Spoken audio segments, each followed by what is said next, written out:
मुझे अंदर आने दो, बाहर खड़ा ना हुआ जा रहा।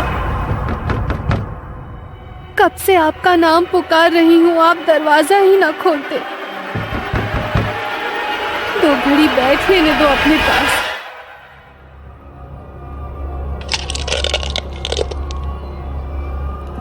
सत्तर के दशक की बात है। उस दशक में गर्मी के मौसम में अक्सर ही घर के मर्द आंगन में बिस्तर लगाया करते थे।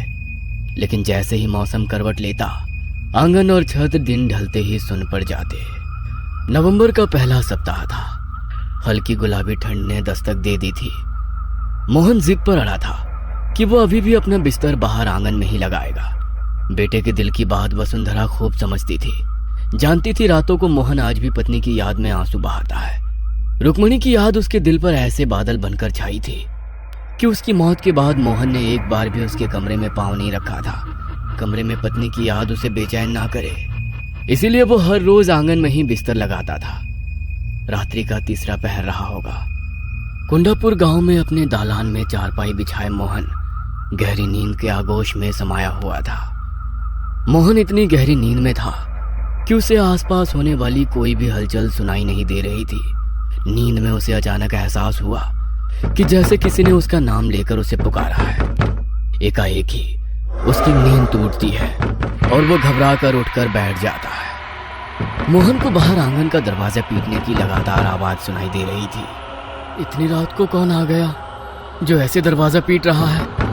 अरे माँ की तो बड़ी कच्ची नींद है, जरा सी आहट होने पर उठकर बैठ जाती है। आज इतना शोर होने पर भी माँ दिखाई क्यों नहीं दे रही? मोहन हैरान परेशान होते हुए दरवाजे की ओर कदम बढ़ाता है। तभी उसे पीछे से किसी की आवाज सुनाई देती है। कहाँ जा रहा है इतनी रात को? मोहन ने पीछे मुड़ के देखा तो पाया उसकी माँ वसुंधरा ठीक उसके पीछे खड़ी हुई थी। कब से कोई दरवाजा पीट रहा है, मेरा नाम लेकर भी पुकारा कई बार। दरवाजा खोलने जा रहा हूँ। मेरी तो आज बड़ी गहरी नींद लगी थी। आपको भी आवाज नहीं आई थी क्या? कैसी बात कर रहा है छोरा? कौन इतनी रात को दरवाजा पीटेगा? अरे तुझे वहम हुआ है। मुझे तो दरवाजा पीटने की कोई आवाज नहीं आ रही। सो जा चुप करके। ऐसे आधी रात में बिना सोचे समझे दरवाजा नहीं खोलते। अरे नहीं माँ, मैं कोई झूठ थोड़ी ना बोल रहा हूँ। मुझे कोई वहम ना हुआ। सच में अभी कोई दरवाजा पीट रहा था। अरे कुछ सपना देख लिया होगा। चल अब सो जा। अच्छा, वैसे इतनी रात को तुम यहाँ? मैं भी बाथरूम जाने को उठी थी, तभी देखा तू उठकर दरवाजा खोलने जा रहा है तो तुझे टोक दिया। माँ के कहने पर मोहन चुपचाप जाकर अपनी चारपाई पर लेट जाता है। लेकिन अब जैसे नींद उसकी आंखों से कोसों दूर चली गई थी। वो अभी भी असमंजस में था कि उसने जो महसूस किया वो उसका वहम कैसे हो सकता है। जो आवाज उसने सुनी वो झूठ नहीं हो सकती थी। मोहन चारपाई पर लेटा करवट बदल रहा था। तकरीबन रात के 2 बज गए थे और मोहन एक बार फिर गहरी नींद में चला गया था। अचानक ही उसे किसी के कुएं से पानी खींचने की आवाज सुनाई देने लगी। मोहन ने अपनी कलाई पर बंधी घड़ी की ओर नजर घुमाई। अभी रात के 2:30 बजे थे। चाहे जो मजबूरी हो, गांव में 4 बजे से पहले औरतें कुएं में पानी नहीं खींचती। फिर ऐसी आधी रात को कुएं पर कौन हो सकता है? एक बार फिर मोहन अपनी चारपाई से उठ खड़ा हुआ और धीमे कदमों से आंगन के दरवाजे के पास पहुंचा। कौन है बाहर? मोहन के इतना कहते ही कुएं से रस्सी खींचने की आवाज बंद हो जाती है और उसे किसी औरत के सिसकने की आवाज सुनाई देने लगती है। मुझे अंदर आने दो, बाहर खड़ा ना हुआ जा रहा। कब से आपका नाम पुकार रही हूँ, आप दरवाजा ही ना खोलते। दो घड़ी बैठ लेने दो अपने पास। किसी औरत की करुणा से भरी आवाज सुनकर मोहन दरवाजा खोल देता है। देखता है कि सामने लाल घूंघट ओढ़े एक स्त्री खड़ी हुई है। मोहन उसे लाकर अपनी चारपाई पर बैठाता है। आप भी मुझे पहचानने में गलती कर गई जी। इतनी जल्दी भूल गए क्या मुझे? मैंने आपको कितना पुकारा लेकिन आप सुनते ही नहीं। रुक्मणी, तू है क्या? घूंघट हटा दिखा मुझे। ये तू ही है ना? मैं तेरी आवाज पहचानने में धोखा नहीं कर सकता। नहीं, ऐसे नहीं दिखा सकती आपको। थोड़ा इंतजार करना होगा। अच्छा एक बात बताओ, मेरी याद आती है या नहीं? तेरे बिना तो ये घर घर ही नहीं लगता रे। तू क्यों चली गई मुझे छोड़कर? मैं ना मानती। जो मुझे याद करते तो अकेले कैसे रह लेते? बोलो, साबित करोगे अपना प्रेम? हाँ हाँ बता, क्या करना होगा? अमावस्या की रात मैं आऊंगी तुम्हें लेने। अगर प्यार करते हो तो मेरे साथ चलना होगा। बोलो चलोगे ना? अभी मेरा जाने का समय हो गया है, मुझे चलना होगा। नहीं, मुझे छोड़कर मत जाओ, मैं तुम्हारे बिना नहीं रह सकता। मेरे पास बैठो ना कुछ देर। ठीक है, मैं वादा करती हूँ, फिर तुमसे मिलने आऊंगी। बस किसी से कुछ कहना नहीं। जब से रुक्मणी ने मोहन से वादा किया था, मोहन हर रात जाग कर बिता रहा था, क्योंकि वो रुक्मणी से मिलने का मौका खोना नहीं चाहता था। तीसरी रात को तकरीबन 2 बजे फिर से उसके दरवाजे पर दस्तक होती है। मोहन समझ गया था कि वो रुक्मणी ही है, इसलिए वो लपक कर दरवाजा खोल देता है। रुक्मणी अंदर आती है और मोहन के साथ बैठकर बातें करने लगती है। पता नहीं आज बार बार क्यों नींद उचट रही है। एक बार जाकर मोहन को देखाती हूँ। पता नहीं क्या हो गया इस लड़के को। जब से वो रुक्मणी गई है, ना तो किसी से बात करता है, ना रातों को सोता है।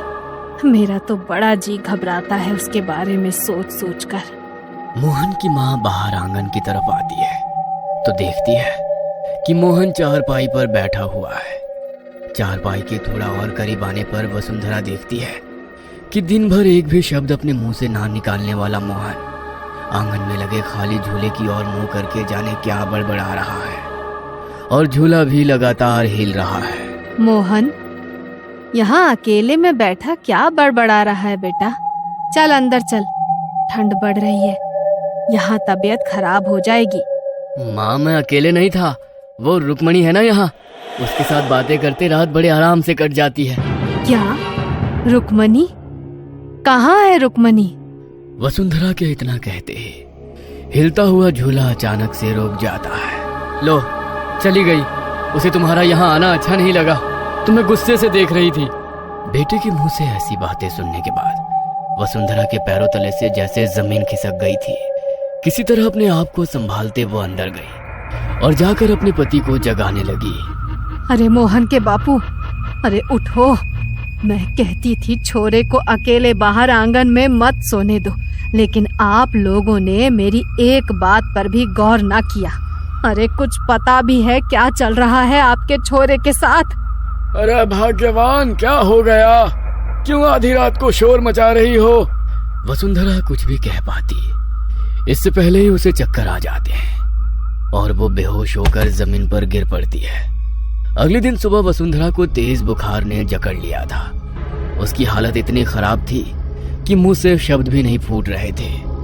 किसी तरह शाम होते होते बुखार कम हुआ तो उसने मोहन को अपने पास बुलवाया। मोहन, आज के बाद तो बाहर आंगन में नहीं सोएगा, और मैंने पहले भी कहा है, तू हनुमान चालीसा का पाठ किया कर बेटा। तू सच सच बता छोरा, क्या सच में तुझे वो रुक्मणी दिखाई देती है? माँ, जीते जी तूने उसे चैन से रहने ना दिया, अब मरने के बाद तो उसे चैन लेने दे। और मैं बता रहा हूँ, अगर मेरे और रुक्मणी के बीच में आप लोग आए ना तो अच्छा ना होगा। वैसे भी बस 1 हफ्ते की बात है, उसके बाद मैं यहाँ नहीं रहने वाला। क्यों? कहाँ जा रहा है? तू बावला तो नहीं हो गया है? जा रहा हूँ अपनी रुक्मणी के साथ। वैसे भी मेरा मन नहीं लगता अब इस घर में, जहाँ वो रहेगी मैं भी वहीं रहूंगा। होश में आ छोरा, लुगाई के गम में बावला हो गया है क्या? कुछ होश है तुझे? क्या कह रहा है? अरे मर चुकी है रुक्मणी, और मरे हुए के साथ मरा नहीं जाता। अब वो तेरी लुगाई नहीं, एक प्रेत है। खबरदार, जो मेरी रुक्मणी के लिए कुछ कहा तो। अचानक ही मोहन की आंखें सफेद हुई और उसका चेहरा बदला बदला सा लगने लगा। दोहरी सी आवाज में उसने कहा, जब ये मेरे साथ जाना चाहता है तो तू बीच में क्यों आ रहा है? दूर रह वरना पछताएगा। मोहन का ये रूप देखकर घर में सभी सदमे में आ गए थे। उसके बाद किसी की भी मोहन से एक भी शब्द कहने की हिम्मत ना हुई। कुछ देर बाद मोहन थोड़ा सामान्य हो गया था, लेकिन उसके चेहरे पर एक अजीब सी बेचैनी दिखाई पड़ रही थी। अगले 2 दिनों तक मोहन ने ना किसी से बात की, ना ही कुछ खाया पिया। बस बेचैनी में वो हर समय अपनी उंगलियां आपस में रगड़कर अपने कमरे में चहलकदमी करता रहता और रात में सबके सोने के बाद आंगन में अपनी चारपाई लगा लेता। छोरे के रंग ढंग देख रहे हैं जी आप? अरे पूरी तरह से उसके बस में हो गया है। अरे लगता ही नहीं है कि हमारा छोरा है ये। अरे मुझे तो लगता है सच्ची में ले जाएगी हमारे छोरे को वो। कुछ करो, नहीं तो हाथ धो बैठोगे उससे। रुक्मणी मोहन की पत्नी और वसुंधरा की बहू थी। 16 की उम्र में ब्याह कर वसुंधरा के घर आई थी। ससुराल में पति मोहन से प्यार तो मिला, लेकिन सास की नजरों में वो हमेशा खटकती रही। कारण था रुक्मणी का निसंतान होना। ब्याह को 13 बरस बीत गए थे, लेकिन अभी तक कोई खुशखबरी सुनाई नहीं पड़ी थी, जिसके कारण सास वसुंधरा बहू को खरी खोटी सुनाने में कोई कसर नहीं छोड़ती थी। रुक्मणी और मोहन की शादी की सालगिरह थी। रुक्मणी आज 16 श्रृंगार करके बिल्कुल दुल्हन की तरह तैयार हुई थी। मोहन और रुक्मणी अभी पूजा करने मंदिर जा ही रहे थे कि वसुंधरा ने एक बार फिर बहू को कोसना शुरू कर दिया। बूढ़ी घोड़ी लाल लगाम, 13 बरस में एक औलाद तो पैदा न कर सकी, बस दुल्हन बनवा लो इसे रोज। मेरे तो भाग्य फूट गए। ऐसी सूखी बेल मैंने अपने आंगन में लगाई कि मेरे घर की हरियाली को ही खा गई। अरे ऐसी कौन सी खुशी दे दी तूने ब्याह करके जो तेरी सालगिरह मनाऊं मैं? दुल्हन बनी घूम रही है मनहूस कहीं की। अरे मैं तो कब से कह रही हूँ दूसरी शादी करके अपनी वंश बेला आगे बढ़ा ले, लेकिन ये छोरा तो जैसे लुगाई के बस में हो गया हो पूरा। मैं तो कहती हूँ मर भी जाती ना तो भी मेरा पीछा छूटता। दूसरी बहू लाती तो कम से कम बच्चों की किलकारी तो सुनने को मिलती। तेरे जीते जी तो ये छोरा मानेगा नहीं दूसरे ब्याह को। सास का कहा एक एक शब्द आज रुक्मणी के सीने को छलनी कर रहा था। उस पर भी मोहन की चुप्पी उसके सब्र का इम्तिहान ले रही थी। रुक्मणी ने ठहर कर एक पल को पति की ओर देखा और घूंघट में मुंह छिपाकर रोने लगी। जब सास के ताने उसके बर्दाश्त से बाहर हो गए तो रुक्मणी घर से निकली और जाकर सीधा कुएं में कूद गई। जब कहीं घंटों तक भी रुक्मणी घर में दिखाई ना दी, तब चारों ओर सब उसे ढूंढने लगे। अचानक ही मोहन की नजर कुएं में तैरती उसकी लाल चुनरी पर पड़ी तो उसके मुंह से चीख निकल गई। वह आखिरी बार था जब किसी ने मोहन के मुंह से आवाज सुनी थी। उसके बाद तो मोहन ने ऐसी चुप्पी साधी कि बात करना ही बंद कर दिया। मन ही मन मां वसुंधरा भी बहू की मौत से बहुत दुखी थी। गुस्से में वो रुक्मणी को हमेशा ही बहुत कुछ कह दिया करती थी, लेकिन वास्तव में वो ऐसा कभी कुछ नहीं चाहती थी कि रुक्मणी ऐसा कोई कदम उठा ले। मोहन को रुक्मणी की मौत का ऐसा सदमा लगा था कि वो रुक्मणी की मौत का जिम्मेदार खुद को ही समझने लगा। रुक्मणी की मौत के बाद उस कुएं के पास अजीबोगरीब घटनाएं घटने लगी। कभी वहां से किसी के चीखने की आवाज सुनाई देती तो कभी कुएं के पास खून की छींटें दिखाई पड़ती। कभी खून से सने पांव के निशान मिलते तो कभी कुएं का पानी लाल हो जाता। गांव में दबी जुबान से ये बात होने लगी थी कि वसुंधरा की बहू की मुक्ति नहीं हुई है और अब वो एक प्रेत बन गई है जो अपने होने का एहसास करा रही है। पूरे परिवार में डर का माहौल बन गया था। ऐसे में मदद मांगने वसुंधरा और उसका पति एक तांत्रिक के पास जाते हैं। आपकी बहू की असमय मृत्यु हुई है, इसमें कोई संदेह नहीं कि वो एक प्रेत बनकर आपके घर के पास मंडरा रही हो। क्योंकि वो कुआं आपके घर के अंदर ही है, इसलिए सबसे पहले तो आप उस कुएं को घर की 4 दीवारी के बाहर कर दो। बाबा की बात सुनकर घर का दरवाजा गिराकर कुएं के दूसरी ओर से दरवाजा बनाया गया।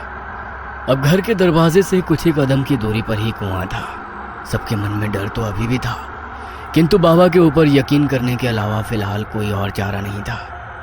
जब से दरवाजा बनवाया था, कुएं के पास होने वाली घटनाएं जैसे थम सी गई थी। वसुंधरा भी जैसे निश्चिंत हो गई थी। अब शायद रुक्मणी की आत्मा उन्हें नहीं सताएगी, लेकिन जिस दिन से उसने अपने बेटे मोहन को रुक्मणी से बातें करते देखा था, उसके रातों की नींद और दिन का चैन गायब हो गए थे।